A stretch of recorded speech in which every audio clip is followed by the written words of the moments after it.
태양은 플라즈마 상태입니다. 거기는 서로 파동의 형태로서 에너지가 존재합니다. 그리고 빛을 통해서 지구까지 열을 전달을 시킵니다. 그러니까 열로서 전달을 시키는 게 아니라 빛의 형태로서 이렇게 지구에 열을 전달한다고 볼 수 있겠습니다. 그리고 제가 보는 입장에서는 전리층도 플라즈마 상태에서 전기 에너지를 갖고 있으며 양이온과 음이온 이렇게 해가지고 서로 반응을 하고 있으며 거기서도 역시 전기적인 에너지를 갖고 있다. 그래서 플라즈마 상태에서 파동과 이 지구에서 플라즈마의 파동이 서로 양자 입장에서 서로가 반응을 하여서 빛을 지구로 유도한다라고 생각합니다. 이론적으로 생각하면 태양의 빛이 어디는 이뻐하고 어디는 안 이뻐하고 이게 자체가 웃기지 않습니까? 각 별마다 금성에도 별마다 전리층이라는 것을 갖고 있으며 그것이 빛을 유도하는 장치가 된다. 빛은 전기가 될 수 있으며 전기는 빛이 될 수 있습니다. 서로 동질의 것입니다. 제 이론에 의하면 평균 원리, 모든 것은 평균하고자 하는 원리가 있다라는 것입니다. 평균한 원리가 있는데 거리가 떨어져도 이것이 가능하다라는 거죠. 에너지의 단위가 크고 또는 어떤 전기적인 이 부분, 에너지 부분, 파동의 부분에 있어서는 이것이 양자 입장이 될 수 있다. 그래서 이것이 충분히 평균의 원리가 거리가 멀리 떨어져 있어도 가능하다라는 겁니다. 또 같은 동질의 것, 가령 빛이나 전기나 이런 것들, 같은 전파 이런 것들, 같은 동질의 것들은 서로 간에 교류한다라는 거죠. 서로 간에 상호 반응한다. 또 양자 입장이다라고 생각하시면 되겠습니다. 이에 기초해서 정기적인 어떤 반응을 일으켜 가지고 빛을 유도할 수 있다라고 제가 말씀을 드렸죠. 이 파동은 반드시 파동으로서 유인을 해야 됩니다. 파동은 파동으로서 유도를 해야만 그것이 거리가 떨어져 있어도 서로 간에 반응한다라는 이론인 것입니다. 그래서 그에 따라서 제가 빛을 유도하려면 반사판을 먼저 두고 반사판을 두고서 서로 파동의 형태를 결정할 파동의 형태로서 전기선을 안테나 구조로 사용해서 서로 굵기 같은 이렇게 구리선을 배치하고 수백 가닥도 상관없겠죠. 이렇게 배치해 가지고 전기를 살짝 걸어줄 때 거기서 파동의 형태로서 빛이 전기선 안으로 흐르면서 전기로 바뀐다라고 저는 생각하고 있습니다. 이게 말도 안 된다고 생각하겠지만 빛도 파동이고 전기도 파동의 형태로 돼야만, 그러면 일반 파동이 서로 굵기가 틀린 이렇게 구리선이 아니라 일반 구리선에서는 이런 것이 그렇죠 거의 일어나지 않습니다. 거의 일어나지 않고 파동을 파동으로 연결했을 때 빛이 전기 에너지로 바뀌는 율이 굉장히 높아지게 되는 거죠. 그걸 더 나아가서 서로 입자 굵기가 틀린 금속판을 입자로서 만들어 가지고 금속판을 이렇게 만들었을 때 금속판이 제가 이렇게 안에가 서로 입자가 굵기가 틀린 것끼리 서로 교류하면 전기를 걸어줬을 때 입자가 이렇게 더 나아가서 그런 금속판을 서로 두께가 틀리게 만들어 줬을 때 그것이 상호간에 교류한다. 상호간에 교류해서 일종의 파동이 흐르는 전기선. 일반 전기선은 안 됩니다. 한전에서 전기선을 통해서 보내도 그렇죠. 파동 형태로 보내지 않는 이상은 일반 전기선 뭉쳐놓으면 그것도 곧바로 사라지죠. 왜 그럴까요? 외부로 유출되기 때문입니다. 외부로 방전이 되기 때문에. 그럼 방전되지 않기 위해서는 하나의 이것을 그렇죠. 거기다가 가둬놔야 됩니다. 가둬놓으려면 제가 만든 이제 금속 배터리도 하나의 그렇죠. 가둬놓는 형식으로 만들어야 될 것이다. 배터리 형태로 만들기 슈퍼 컨덴서뿐만 아니라 배터리 형태 만들기 위해서 가둬놓는 형식으로 만들어낸다. 금속의 굵기가 서로 틀린 것, 또 금속 입자가 서로 이렇게 금속의 입자가 서로 틀린 것을 통해서 금속 소재를 만들고 이걸 통해서 만들면 엄청난 저장이 가능하다라고 제가 말씀드렸습니다. 이것이 이제 반도체에도 쓰일 수 있는 부분입니다. 반도체에도 스마트폰에도 쓰일 수 있는 부분이고 모든 배터리 소자에서는 이렇게 다 들어갑니다. 이 기술이 자동차 배터리, 그 다음에 모든 군사용 배터리, 드론 배터리, 산업용 배터리 이것은 무한대로 이렇게 크게 늘릴 수 있기 때문에 그렇죠. 뭐 상호간에 이렇게 그 격벽 처리가 아니라 이렇게 뭐라 그럴까. 전기가 상호간에 흐르지 않고 도선을 통해서만 흐를 수 있게끔 만들어주면은 이런 굵기가 틀린 금속판의 결합을 수백 장, 수천 장 무한정 발열만 해결할 수 있으면 무한정 도선을 통해서 연결해 가지고 엄청난 크기의 배터리도 만들 수 있으며 군사용 배터리가 되겠죠. 그 다음에 매우 작은 크기의 입자 크기의 매우 작은 게 배터리와 반도체에도 들어갑니다. 스마트폰 안에 들어가고 이 기술을 사용하시면 제 기술을 침해하는 것이 되신다라는 것을 말씀을 드립니다. 이것이 왜 일반 금속에서는 안 되는 게 왜 이것이 저장이 되는가의 원리는 그 안에 파동이 흐르는 식으로 서로 움직이는 전기로서 그 안에서 가두어지기 때문이라고 저 말씀드렸습니다. 서로 그 안에서 이렇게 움직이면서 그 안에서는 가두어지는 거예요. 그러니까 외부로 물길이 흐르지 않기 위해서는 그리고 물을 일정 저수지에 가둬놓죠. 그리고 외부로 흐르지 않게 전기도 외부로 흐르지 않게 방전되지 않게 완전히 그것을 뭐라 그럴까 일본 축전지 배터리 만들듯이 가둬놓는 겁니다. 그 안에 이렇게 금속을 외부와 이렇게 교류할 수 없도록 금속의 판 서로 굵기가 틀린 금속판 안에서만 전기가 흐를 수 있도록 가둬놓고 일정 부분만 흐를 수 있도록 그것이 다시 일정 부분 도선을 통해서 구리 도선이 됐든 뭐가 됐든 도선을 통해서 다른 금속 결합이 서로 간에 굵기가 틀린 금속판과 교류할 수만 있게 된다면 그 안에 계속 돌아다니는 겁니다. 이런 파동의 형태로서 전기가 살아서 움직이기 때문에 일종의 전기선을 만들어주는 그 안에서는 전기가 밖으로 방전되지 않게끔만 딱 처리해 놓으면 그거 뭐 쉽습니다. 그런 거. 그래서 그 안에서는 계속 전기가 살아있는 형태로 저장이 되는 배터리 형태. 스마트폰에도 다 들어간다고 제가 말씀을 드렸죠. 모든 형태의 배터리에는 이 기술이 들어갑니다. 이 기술을 사용하시면 어디든지 대기업이든지 반드시 문제가 된다는 것을 말씀을 드립니다. 전 세계 공표를 한 이 기술을 아이디어를 명확하게 제시했음에도 불구하고 그것을 갖다가 도둑질해 가지고 만든다면 문제가 안 될 수가 없어요. 그렇죠? 문제가 안 될 수가 없다는 것을 다시 한번 말씀을 드립니다. 파동은 파동으로서 서로 영향을 주고받고 어떻게 빛이나 전기나 전파 이런 것 서로 동질의 것이기 때문에 서로 간에 거리가 멀리 떨어져 있어서도 반응한다라는 것. 이게 양자의 원리라는 것을 말씀을 드립니다. 이걸 기초로 해서 통신도 그럼 그렇게 만들 수 있을까요? 통신도 그렇게 만들 수 있습니다. 파동을 파동의 형태로 만들 수 있습니다. 광통신이다 그러면 광통신을 서로 입자 굵기가 틀린 광섬유를 제작해서 파동의 형태로 만들어 놓으면 그렇죠. 거리가 떨어져 있어도 이것이 어느 정도 그 신호의 세기를 따라서 파동의 형태로서 파동을 연결시켜 놓으면 똑같은 굵기에 똑같이 만들어진 광섬유다. 또는 그것과도 좀 더 두껍게 만들어졌을지라도 파동의 형태로서 신호를 받아들이거나 그 신호를 갖다 그쪽에서 전기로서 자극을 해주거나 이렇게 했을 때 빛을 전기로 유도를 해가지고 그걸 가지고 태양 전지를 만들 수 있다고 제가 말씀을 드렸죠. 그것은 이제 서로 굵기가 틀린 구리선이나 아니면 그것을 금속판의 형태로 만들어서 파동의 형태로서 전기를 살짝 걸어줬을 때 그것이 태양빛이 거기에 맺혀갖고 태양전지가 되는 거거든요. 태양빛이 거기 안으로 유도가 되고 그것이 전기 에너지로 그 파동이 흐르는 대로 전기가 파동이 흐르는 식으로 되는 거죠. 그런 식으로 된다는 것을 말씀을 드립니다. 광통신도 이렇게 서로 간에 거리가 떨어져 있어도 파동의 형태, 파동과 파동의 형태로 선을 만들어내면 그 안에서도 무선 통신이 가능하고 이건 스마트폰이나 컴퓨터나 모든 형태의 기판에서도 다 사용될 수 있는 기술이다라는 것을 말씀을 드립니다. 무선으로 연결되는 거죠. 제가 반도체에서도 무선 통신을 제가 말씀을 드렸는데 광섬유를 통해서 이렇게 파동으로 연결해냈을 때 이런 기술이 가능하다라고 말씀을 드렸습니다. 그 다음에 정기적인 것도 구리선, 정기적인 것은 구리선을 그렇죠. 서로 굵기가 틀린 구리선, 이게 방막이 형태도 될 수 있어요. 서로 떨어졌어도 파동은 파동으로서 서로 근거리 충전이 된다라는 것을 말씀드립니다. 파동을 파동으로 연결한다의 기술.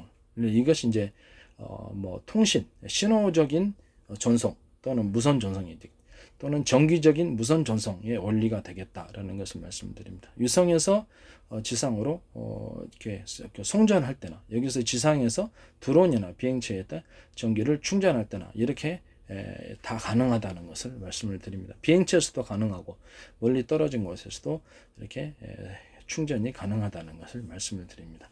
그때도 역시 제 방식인 서로 파형이 틀린, 굵기가 틀린 2개에서 3개 또는 4개, 5개, 10개 몇 가닥이든 비밀 조합을 통해서 서로 간에 이렇게 가깝게 전파가 이렇게 부목 현상으로 올 수도 있고, 전파를 각도를 가깝게 해가지고 서로 간에 새로운 파형을 만들어서 뭐 이렇게 전기를 전기를 이렇게 송전을 한다든지 아니면 신호를 그런 식으로 보낸다든지, 유성 통신도 될 수 있고 그 신호적인 통신이겠죠.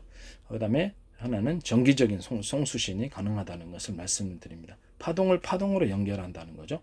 그러면 그 받는 안테나도 그렇죠. 안테나 자체도 파동을 만들어야죠.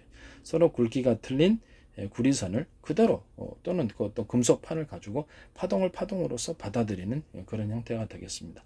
어떠한 데서 서로 이렇게 A사 레이더에 쓰는 레이저 소다 방식으로 해서 서로 간에 완전히 일치시켜 놨을 때 그 신호를 완전히 받아들이고, 또는 드론과 지상 간에 또는 드론과 드론 간에 이런 식으로 통신이나 전기 송수신이 가능하다는 것을 말씀을 드립니다.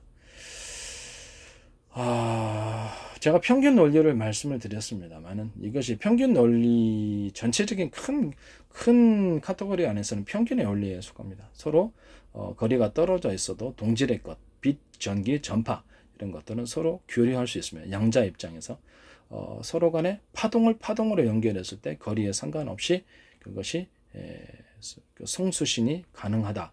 물론 신호의 세기나 전력의 세기 이런 것들이 잘 갖춰져 있어야 될 것입니다. 이런 원리를 갖고 있다라는 것을 말씀을 드립니다. 그리고 제가 회전축을 말씀을 드렸는데, 회전축을 모터를 돌리는 거, 그래서 이렇게 서로 굵기가 틀린 구리선을 배치하는 거, 그거 자체가 제 특허고요. 그래서 그 안에서 파동 형태로 전기를 보내서 송전 손실이 없게 한다. 뭐 수십 가닥에 몇 가닥에서 수십 가닥 뭐 되겠죠. 수백 가닥, 수천 가닥도 군사용으로는 가능합니다. 그거 제 특허다. 그다음에 정선 굵기가 여기는 얇고 여기는 굵어지는, 이것을 전기를 콘덴서 없이 전기를 이렇게 보다 더 넓은 그렇게 수로다. 그럼 여긴 좁은 수로, 여기는 넓은 수로. 그래가지고 저수지 역할을 하는 식으로 해가지고 전기 구리선을 두껍게 처리함으로써 전기 저장소 역할을, 콘덴서 역할을 하는 그것도 제 특허다는 것을 말씀을 드립니다. 전기선을 여기는 굵고 여기 2가닥에 3가닥으로 분기하고 그것을 다시 한 가닥으로 합혀주는 이런 전기선, 특이하죠. 이런 전기선, 이것도 제 특허다라는 것을 말씀을 드립니다. 그러면 파워가 건전지 3개에서 받는 게 낫습니까? 건전지 하나에서 받는 게 낫습니까? 건전지 3개에서 받는 게 낫겠죠. 전기를. 그것을 하나의 전기선으로 해서 그 끝에 3개의 건전지에서 받는 전기선은 구리선을 좀 더 두텁게 만들어줌으로써 강하게 신호를 중폭하는 구조에 해당한다라는 것을 말씀을 드립니다. 그럼 이것을 다시 재중폭 구조를 할 수 없는가? 전기선을 3개로 분기했다. 이론적으로. 그럼 다시 그것을 또 밑으로 서브로 해서 분기할 수 없는가? 그래서 한꺼번에 전력을 이렇게 중폭하는 구조를 선택할 수 없는가? 선택할 수 있습니다. 이것은 중간에 제 슈퍼 컨덴서를 배치를 해서 전기를 중폭시켜서 사용할 수도 있다. 이것도 제 구조가 되겠습니다. 재중폭 구조. 그걸 통해서 다시 하나의 전기선이나 2개의 전기선으로 다시 연결을 시킵니다. 그러니까 3개, 이론적으로 이해하기 쉽게 하기 위해 3개의 건전지로 다시 분기를 시켰다. 그럼 3개의 건전지에서 다시 밑으로 또 건전지로 병렬 처리를 해주는 거, 숫자를 늘려주는 겁니다. 마을 이장님이 하나의 확성기를 마이크로 했을 때 10개 확성기를 했다. 10개 확성기에서 다시 분기를 해서 100개 확성기를 했다. 이 구조가 되겠습니다. 이런 구조로서 전기선을 형성하거나 기계적인 재중폭 구조를 가지고 있습니다. 그것은 제 기술이라는 것을 다시 한번 말씀드립니다. A사 레이더에서도 송수신에서 사용할 수 있고, 신호를 전기 송수신에서도 무선적 송수신에도 가능한 재중폭 구조가 되겠습니다. 이것도 제 기술에 해당한다는 것을 말씀을 드립니다. 그 다음에 서로 굵기가 틀린 구리선을 가지고 이렇게 모타 부분에 있어서 로맥스 4.0 하나짜리 굵은 거하고 구리선이 실타래처럼 닳은 거 똑같이 그게 4.0이지만 실타래처럼 얇은 것은 쉽게 타더라. 그래서 모터를 두꺼운 것으로 구리선을 넣어라. 파동 형태로서 2개나 3개 서로 굵기가 틀린 회사별로 지 마음대로겠죠. 10개도 될 수 있고 자신의 마음이에요. 산업용보다 군사용은 보다 강력한 게 있어야 될 테니까 거기서 굵기가 틀린 구리선을 배치해라. 그럼 파동 형태로서 엄청나게 강력한 것이 형성됩니다. 이것이 이제 모타 특허고요. 또 하나는 모타를 그렇죠. 그 일반 원형 구리 코일식으로 서로 굵기가 틀린 구리선을 배치하지 않으면 원형 운동이 안 이루어집니다. 그렇지만 서로 굵기가 틀린 거기 구리선을 배치해 놨을 때는 거기서 회전 운동이 일어나는 것입니다. 이해가 가시죠? 원형으로 이렇게 구리선 코일을 이렇게 감아놨을 때 거기서는 회전 운동이 일어나. 그걸 바꾸랬을 때 반회전 운동이 일어납니다. 이해가 가시죠? 이런 것을 통해서 모터를 회전 축을 돌리는 이런 기술도 있다라는 것을 말씀을 드립니다. 뭐 이걸 통해서 그 각종 드론이나 이런 회전축도 그걸 이렇게 돌릴 수가 있습니다. 기존에 모터하고는 좀 틀린 방식이죠. 또 하나의 방식은 회전축을 제가 회전축 특허에 대해서 얘기를 했었죠. 회전축 특허에서 그 하나의 회전축이 있고 그걸 모터로 이제 기본에는 돌린다. 그리고 거기다가 밴딩식으로 톱니바퀴를 돌리고 밴딩식으로 돌리고 그거를 다시 원통형으로 감싼 이렇게 이중 회전축이 있어서 이렇게 돌린다. 그러면 굉장히 잘 돌아간다고 제가 말씀을 드렸죠. 또 하나는 톱니바퀴 형식으로 2개를 회전축이 맞물려 있는 형태로 하나의 회전축을 형성하며 그 가운데 잘 부러질 수 있는 힘이 많이 받치는 것은 좀 더 큰 톱니바퀴로 서로 딱 안 물리게 하나의 회전축인데 동그란 구조인데 그것을 반으로 쪼개놔서 톱니바퀴로 딱 이렇게 물려 있고 거기를 밴딩 처리해서 강하게 결합이 되게끔 밴딩 처리라는 것은 일종의 매듭을 대나무 매듭 기술처럼 매듭을 넣어줘서 강하게 한다라는 것이죠. 거기다 쓸데없어 보이는 톱니바퀴 밴딩 구조와 그를 감싸놓은 원통형 이렇게 톱니바퀴가 들어갈 수 있다. 몇 개든지. 그러면 훨씬 더 증폭이 잘. 이런 회전축 구조에 대해서 제가 말씀을 드렸습니다. 또 하나의 회전축이 있는데 이것은 이렇게 어떤 에이사 레이더나 아니면 그 비행체 추진에 대해서 관련된 건데 이런 원통형의 한포 방식이죠. 한포 방식에 있고 회전 코일을 갖다가 빽빽하게 굵기가 틀린 코일을 담아 놓으면 거기서 전파가 안테나 구조 없이 그다음에 그 통로는 제 방식의 나사의 회전 나사식 스크류 나사식이죠. 서로 넓고 중간 좁고 촘촘해 이렇게 빠져가지고 전기포가 되는 거죠. 그 전기포가 형태로 이렇게 다발로 여러 개로 놨을 때 여러 개 연탄구멍처럼 여러 개 놨을 때 비행체를 추진할 수 있다. 그거를 토네이도를 일으킬 수 있다. 회전이 일어나니까. 그래서 용수철 구조처럼 만들어지는 거죠. 한 포 안에서 이렇게 원형 코일을 계속 촘촘 서로 굵기가 틀린 것을 이렇게 딱 배치해 놓으면 그것이 이제 나사식 통로 구조를 통해서 압축되고 다시 이렇게 추진하는 구조가 되겠습니다. 이런 식으로 되면 비행체에 추진하는 비행체를 이제 기존의 연료를 태워서 나가는 이런 방식이 아니라 전파를 통해서 토네이도를 강하게 일으키면서 그걸로 이제 비행체를 밀어주는 그런 방식이 되겠습니다. 전파로서 비행체를 밀어내는 거죠. 왜 그럴까요? 공간 중에 전파가 계속 원형 파동이 일어나는 식으로 원형이 이렇게 복사가 돼 나가잖아요. 그럼 그것이 용수철 구조가 돼 가지고 계속 밀어주는 겁니다. 멀리 전력을 뒷받침하는 이상 공간에 그것이 계속 복사되면서 앞에 물결이 뒤에 물결 눌러주고 물결이 흐르는 방식. 앞에 물결이 뒤에 물결, 뒤에 물결이 앞에 물결을 밀어주는 구조가 되면 어떻게 계속 중간에 용수철 구조가 되겠죠. 그렇죠? 뒤에서 쭉 전파가 나가는 이상은 그것을 앞으로 추진하는 비행체 추진 방식이 되는 것이다. 그것을 비행체 원반에 둬가지고 밑에다가 둬가지고 회전을 시켜주면 공기가 이제 전파 열 때문에 데워주면서 토네이도가 일어나거나 이렇게 비행체 바닷물을 끓여가지고 수증기를 일으켜주거나 우리는 전자레인지 안에서 물 끓여 먹지 않습니까? 전자레인지 안에서 우리는 물 끓입니다. 그렇죠. 원판이 돌아가면서 물을 끓이죠. 마이크로웨이브 전파로. 그래서 그런 일이 불가능한 것이 좀 큰 크기로 규모가 큰 크기, 전력을 세게 만들어준 바닷물을 끓일 수 있는 거예요. 이렇게 사각통으로 만들어 놓은 것은 인간의 안전을 위해서지 사각통이 없으면 마이크로웨이브 전파를 통해서 물을 못 데우냐는 데울 수 있습니다. 네. 사각통은 인간의 안전을 위해서 전자레인지로 만들어 놓은 거죠. 인간이 해를 당하지 않기 위해서. 그렇지만 마이크로웨이브 전파를 큰 규모로 전력을 세게 해서 바닷물을 끓이거나 공기를 데워서 회전시켜주면 그것이 토네이도가 되는 겁니다.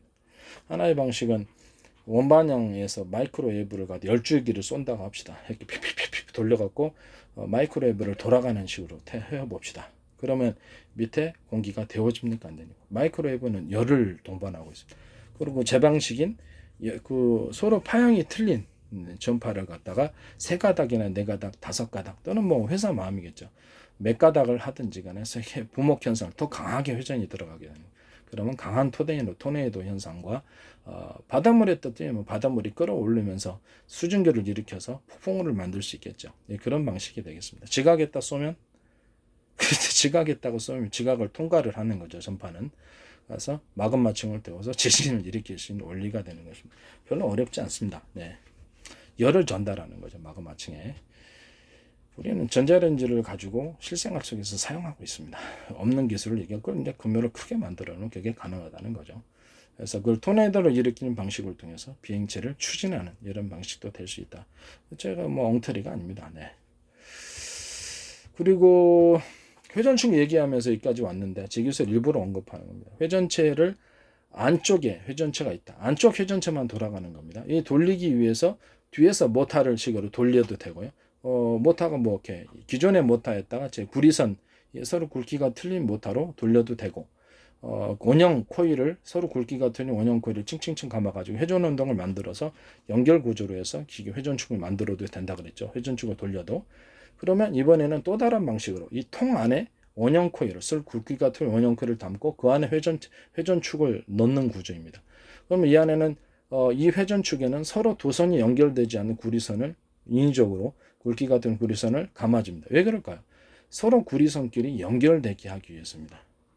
연결돼 갖고 이 전선에 있는 파동의 힘이 이 전선의 연결이 서로 반응을 해가지고 여기는 안쪽 회전축에는 구리선이 바깥쪽하고 연결되면 꼬이잖아요. 돌아가면서. 그러니까 연결을 시키지 않습니다. 구리선만 배치해 놓습니다. 그래서 왜냐하면 전기가 잘 전도되게 하기 위해서 파동 양식으로 파동을 파동으로 연결해야 된다 그랬잖아요. 제가. 그래서 그것을 회전을 시켜주면 안에가 강하게 회전이 된다는. 그래서 또 하나의 회전축을 돌리는 제 방식이다. 그럼 모터가 필요 없어요. 뭐 자동차 같은 거는 이게 이 정도까지는 필요 없을 거라고 생각합니다만은 침수될 때를 대비해서 완전히 밀봉을 해놓고 이렇게 해놓으면 안전에는 문제가 없을 것으로 생각합니다. 뭐 비행체를 돌린 데나 헬리콥터나 이런 데나 들어가겠죠. 전 세계 특허가 되겠습니다. 아시겠죠? 파동을 파동으로 연결한다의 기술. 그래서 아까 아침에 제가 말씀을 드렸지만 금속 배터리, 이렇게 슈퍼 컨덴서일 뿐만 아니라 배터리로 이렇게 가능하다. 스마트폰 배터리, 스마트폰 회사 조심하세요. 제 거 쓰지 마시기를 바랍니다. 스마트폰 회사가 됐든 배터리, 자동차 배터리가 됐든 모든 형태의 배터리는 전기에 이렇게 다 이것이 들어갈 수 있습니다. 엄청난 전기를 저장할 수가 있습니다. 그것도 강력한 파동의 형태로 저장하기 때문에 구동의 힘이 엄청납니다. 그리고 기존의 어떤 전해줄 구조보다는 훨씬 강력합니다.